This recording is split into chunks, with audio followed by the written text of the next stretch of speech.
भाजपा के national general secretary और वरिष्ठ नेता जम्मू कश्मीर के इंचार्ज भी है तरुण चुग जी मेरे साथ मौजूद है। सर, लगातार आप आक्रामक रूप से नेशनल कॉन्फ्रेंस और पीडीपी पर हमलावर है। पहले तो ये बताइए, भाजपा पहली बार चुनाव यहाँ इतने नंबर्स में लड़ रही है, भाजपा को कहाँ देख रहे हैं आप? क्योंकि भाजपा पर भी कई आरोप उनकी तरफ से लग रहे हैं। कि मैं हमलावर नहीं हूं, मैं सच बोल रहा हूं और मेरे सच का जवाब देने के बजाय इधर उधर की बातें कर रहे हैं। मैं उमर अब्दुल्ला साहब से कहना चाहता हूं, उमर साहब इधर उधर की बात ना कर, बता कि जम्मू कश्मीर लूटा किसने, जम्मू कश्मीर लूटा कैसे। जनता जानना चाहती है। जुबान मेरी है, जबान मेरी है, लेकिन शब्द जम्मू कश्मीर की जनता के यहाँ वो पूछना चाहती है कि कौन जम्मू कश्मीर को भ्रष्टाचार की दलदल में लेके गया, कौन जम्मू कश्मीर को आतंकवाद की दलदल में लेके गया, किसके राज में जम्मू कश्मीर के अंदर सबसे ज्यादा सिविलियन किलिंग्स हुई। जनता इन प्रश्नों का उत्तर चाहती है।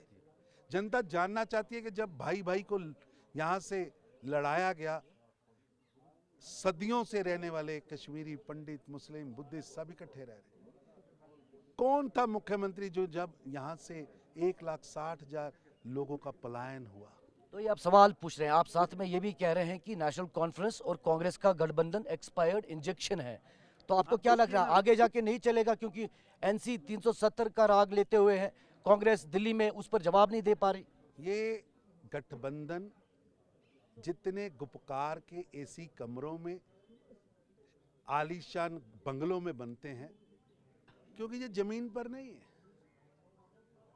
ये गठबंधन गुपकार का, चाहे वो डीडीसी का चुनाव था, चाहे वो लोकसभा का चुनाव था, और चाहे आज विधानसभा का चुनाव है, ये कांग्रेस नेतृत्व का एनसी पीडीपी का गठबंधन एक एक्सपायर्ड इंजेक्शन है। अप्रैल 2024 में भी फेल हुआ, ये अक्टूबर 2024 में भी फेल ही होगा। लेकिन तरुण जी, वो तो कह रहे हैं कि हमारा गठबंधन भाजपा को बाहर रखने के लिए है, क्योंकि भाजपा एंटी मुस्लिम है। और आज भी आरोप लगाए, आसाम में एमएलए पर नमाज को लेकर भी कंट्रोवर्सी चल रहा है। नेशनल कॉन्फ्रेंस ने प्रेस वार्ता की। भाजपा लोगों के दिलों में है, और ये कहने वाले खाता नहीं खोल पाए, खाता में नहीं खोल पाए, लोगों के दिलों में है भाजपा। एक आखिरी सवाल, भाजपा नया कश्मीर का लगातार स्लोगन दे रही है, विश्वास जीतने का काम लगातार प्रयास भी किया। तो आप कहाँ देखते हैं भाजपा को, खासतौर पर जो सेंसिटिव इलाके हैं कश्मीर के, जहां भाजपा के वर्कर्स नहीं हुआ करते थे, काफ़ी हमले भाजपा पर देखने को मिले, उसके बावजूद भी एक काडर अच्छा भाजपा का आप देखने को मिल रहा है। कश्मीर में भारतीय जनता पार्टी अकेले चुनाव लड़ रही है और जनता के आशीर्वाद पे लड़ रही है। निश्चित रूप से जनता का आशीर्वाद मिलेगा, खुल के मिलेगा। और जो लोग कल तक बायकाट की राजनीति करते थे, चंद वोटों से सांसद और चंद वोटों से मंत्री बनते थे, उंगलियों पे गिने जाने वाले वोटों पर, आज उनमें खलबली है, खलबली खलबली कि ये क्या हुआ। मोदी जी के कहने पे लोग लाइनों में खड़े होकर वोट कर रहे हैं, और लोग निकलते हैं, वोट करते हैं, और अब्दुल्ला परिवार के युवराज उमर अब्दुल्ला चुनाव हार जाते हैं।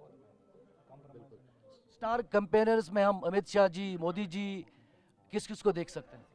हमारे सभी बड़े नेताओं को स्टार प्रचारक घोषित किया है, उनके मार्गदर्शन में हम आगे बढ़ रहे हैं। तो साफ तौर पर ये थे भाजपा के वरिष्ठ नेता, नेशनल जनरल सेक्रेटरी तरुण चुग, जिन्होंने ये स्पष्ट किया कि नेशनल कॉन्फ्रेंस और कांग्रेस का जो गठबंधन है वो एक एक्सपायर्ड इंजेक्शन है, और बड़े कठिन सवाल जो है इस गठबंधन पर उठाए, खासतौर पर अब्दुल्ला और मुफ्ती परिवार पर आरोप लगाए कि इतने वर्षों में यहाँ पर जो किलिंग्स हुई है या लोगों के साथ जो यहाँ पर नाइंसाफ़ी हुई है, उसके जिम्मेदार यही दो अब्दुल्ला और मुफ्ती परिवार है।